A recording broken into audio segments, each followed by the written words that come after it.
Hey y'all, welcome back. As I was sitting in my backyard relaxing while watching the waterfall, it hit me. I never pre-made the Hidebox for Chopper's cage. It don't matter which species of reptile exists, they all need an escape to their own place to hide or to sleep. For us who care for large reptiles, lizards in particular, it is nearly impossible to just go online and find what you need that's the right size for your reptile. Either the sizes are limited or it's just too expensive. Other cases, the dimensions just don't justify the pictures. So oftentimes we're forced to build our own. As far as the Hidebox goes, I did a lot of YouTube and Googling on how to build a rock hide. I found some videos explaining how to do it, but not explaining the bottom. You don't want an outdoor enclosure with a Hidebox that is bottomless. Plus, choppers enjoy the comfort of soft surfaces. I observed this over the 13 plus years I've had them. So it dawned on me. Just do what you did with the wall, the same with the Hidebox. So let's get to it. So I bought 3 1/4-inch 3-foot by 5-foot cement boards and 5 1/2-inch 2-foot by 4-foot Ornate Strand boards. So let's just get to it. Just as before, I'm gonna lay my cement board down first, and I'm gonna take my 2x4 strand board and lay it right on top of it.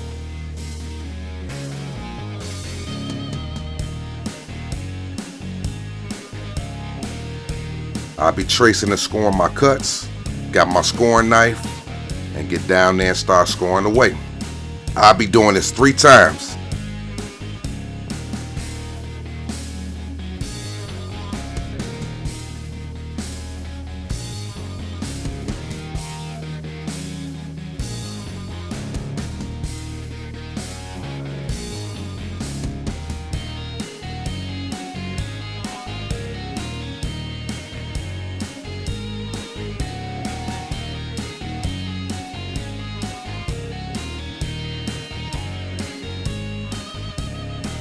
After breaking my cuts, this should break along the cuts.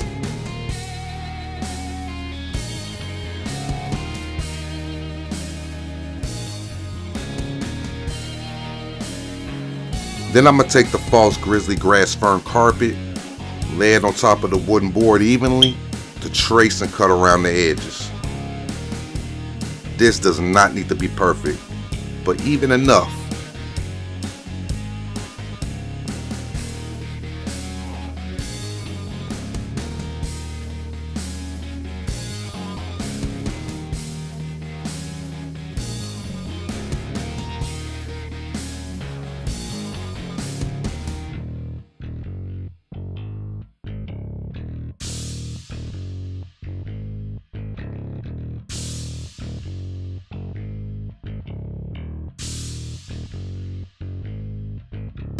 I'll be doing this 5 times to cover all sides within the box.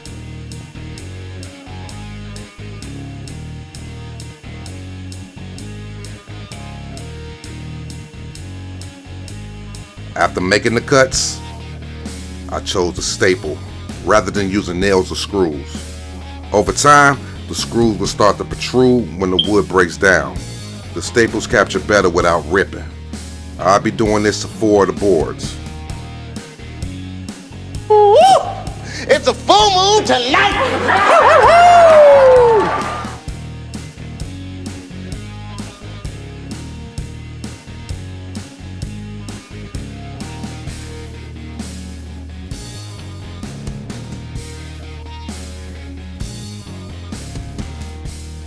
Now here, I just simply use the handsaw to finish the cut.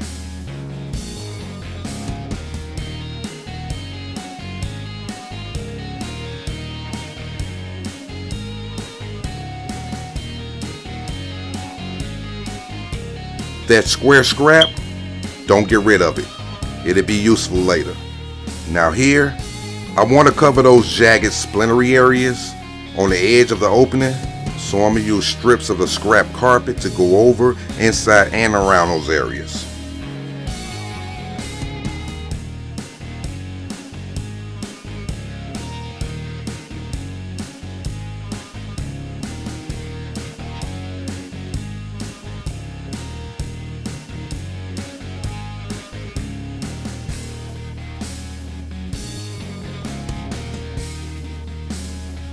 Cut what is needed and staple them to the wood evenly with about an inch hanging free.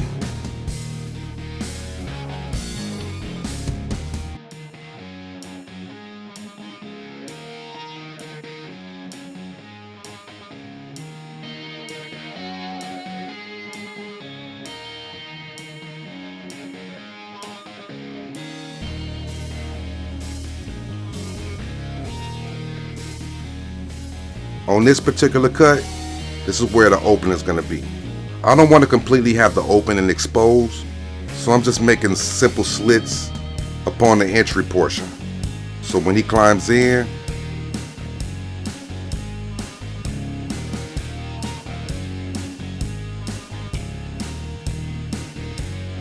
it closes behind him.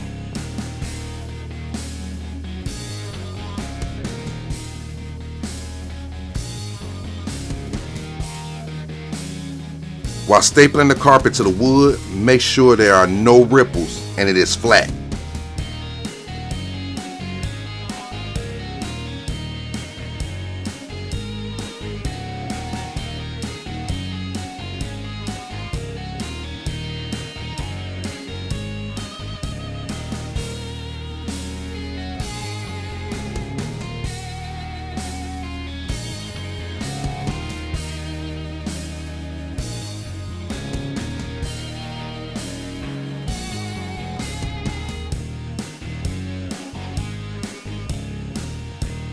Staple all around the edges and throughout the inner portion as well. Don't want his claws to pull up any loose portions.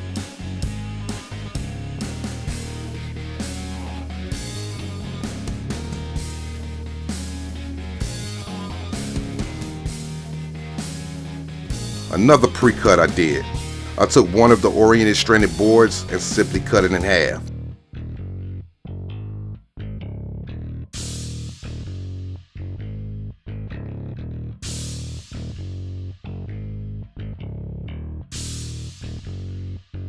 These are the sides.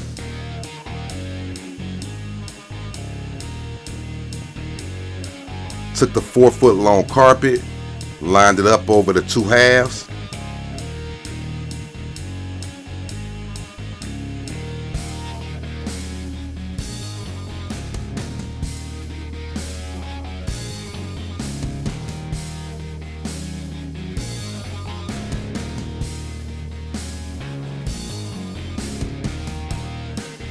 And I cut that into an even 2.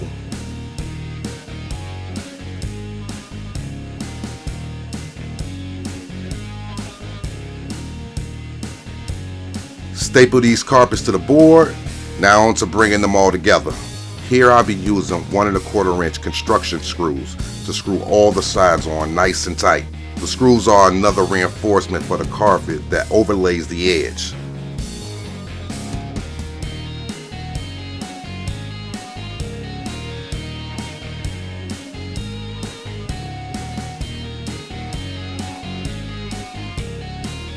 As you can see, the whole inside is carpeted. It'll be a nice insulated hide for him at night.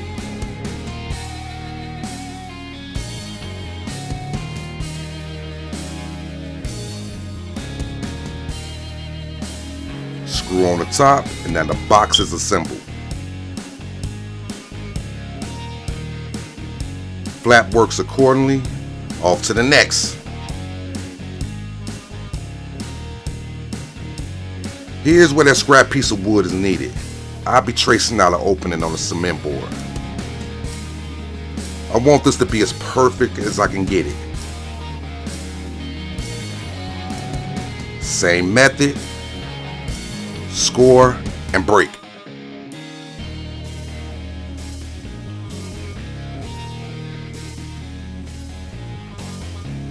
Screw on all my cement boards all the way around except the bottom with 1/2 inch all-purpose screws.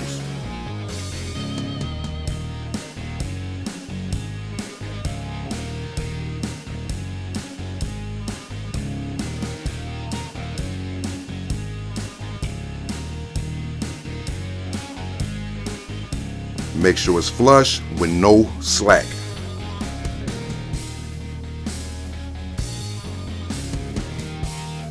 Okay, Everything is looking good, and most of all, it's sturdy.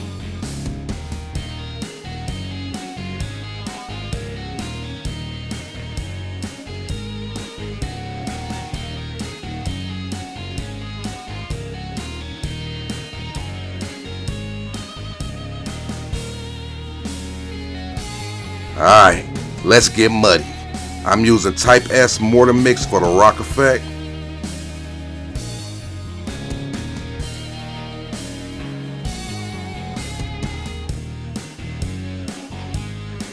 Pour my bag into the plastic mixing container, add the proper amount of water, and mix it well with my garden hoe.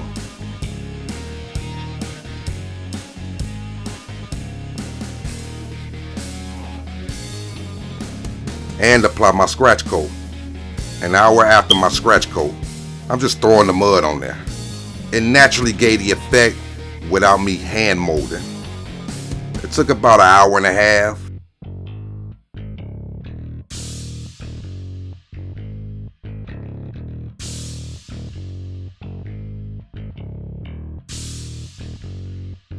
And I only did 2 sides with the effect. I only did the 2 sides because the 2 sides are the only sides that are going to be seen.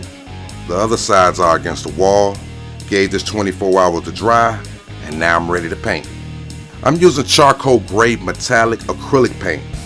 Pour a lot into this spray bottle.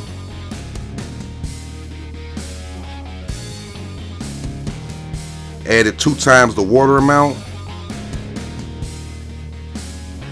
Shake it well and cover the whole outer portion of the box. This is the base color. This will give it the underneath shimmer.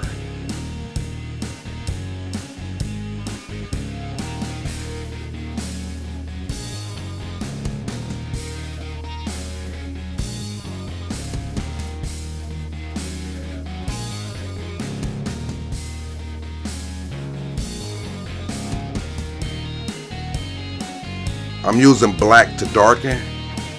Poured a small amount into the sprayer with 2 times water and went over the base. This rock absorbs colors fast, so my drying time is about 15 minutes. Some areas require more.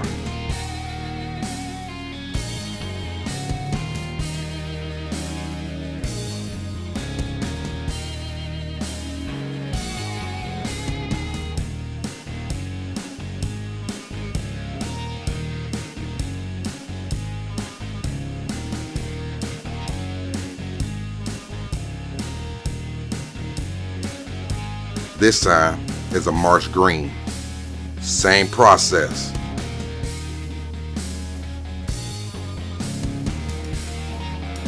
But only stress in certain areas.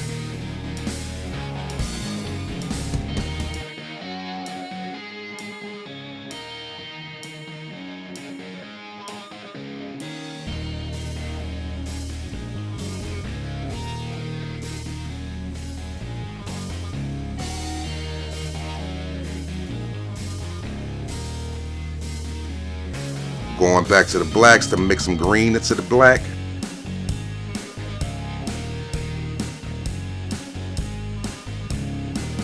To give it a weathered look.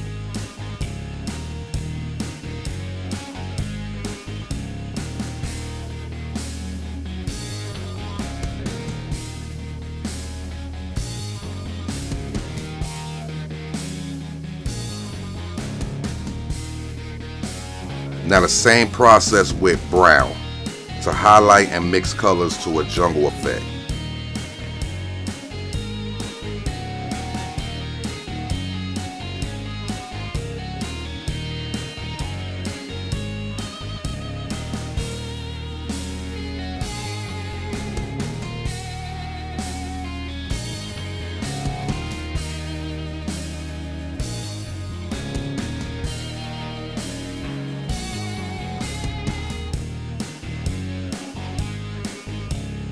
Small amount of white just to accent all the colors.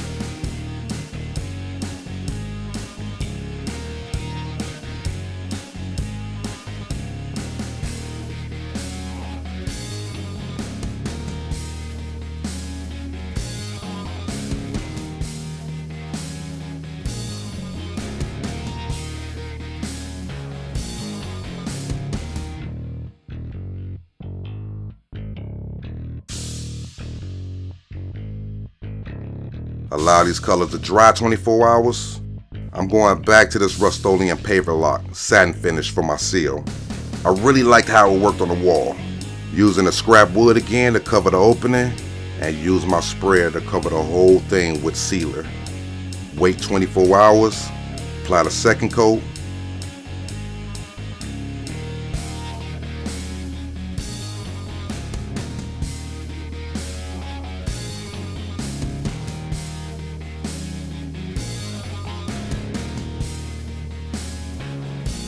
Then another 24 hours before moving. Here's the finished product.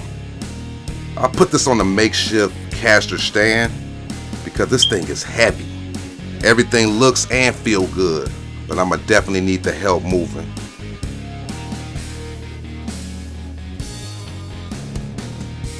Next, I'm preparing where it would be in the cage. I'm flattening the dirt to prevent bowing in the wood. I'm placing bricks underneath.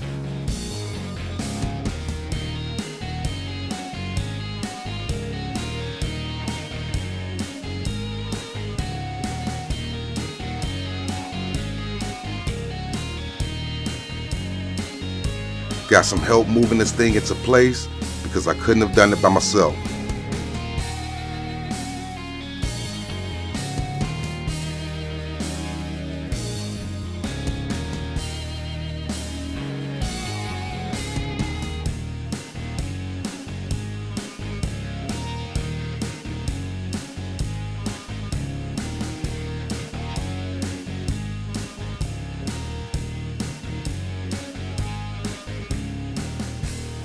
Look like it blends well.